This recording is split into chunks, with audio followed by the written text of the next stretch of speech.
Hindi natin alam kung kailan tatama ang lindol. Kaya bilang paghahanda, nabuo ang device na kayang ma-detect ang tibay ng mga gusali at ma-monitor ang paggalaw nito. Tara, let's change the game! Sa isang iglap,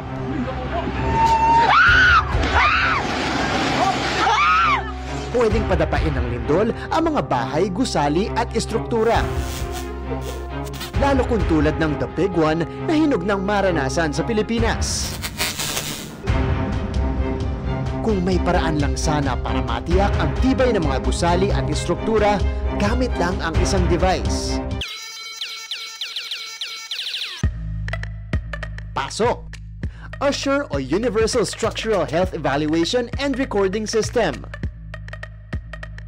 Taong 2016 ito sinimulang buuin ng civil engineer na si Dr. Francis Aldrin Uy, na matagumpay na natapos ang prototype 4 years after. This is one very good way to prepare yung ating mga infrastructures. It's very useful before, during, and after an earthquake. Nakatanggap ng 45 million pesos na funding mula sa Department of Science and Technology ang proyekto na nakaayon sa National Structural Code of the Philippines maging sa panuntunan ng Department of Public Works and Highways. Ang objective naman talaga ng Usher, simula't simula, is to make this technology accessible. Sa ngayon ay nasa 80 pribado at pampublikong mga estruktura na ang nakapagpakabit ng Usher.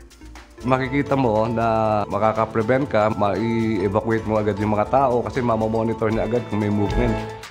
Kasama sa dalawang pangunahing component ng Usher, ang accelerometer at ang web portal. At may sensor ang accelerometer na ikinakabit dun sa mga estruktura para sa collection ng data.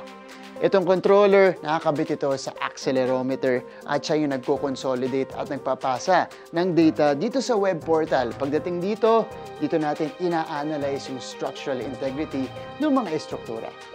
So, if you guys are wondering kung para saan itong mga color-coded light signals na nandito sa web portal, pagdating natin sa green, meron ng event, may konti ng movement, pero safe pa rin. Pagdating naman natin sa orange, nakalagay dito, evacuate. Kasi medyo malakas na yung event or medyo significant yung event at malakas ang movement. At pagdating naman sa red, ito na, naabot na yung threshold o yung kakayaning movement lang ng building. There you have it mga kapuso, a game-changing innovation pagdating sa structural health monitoring.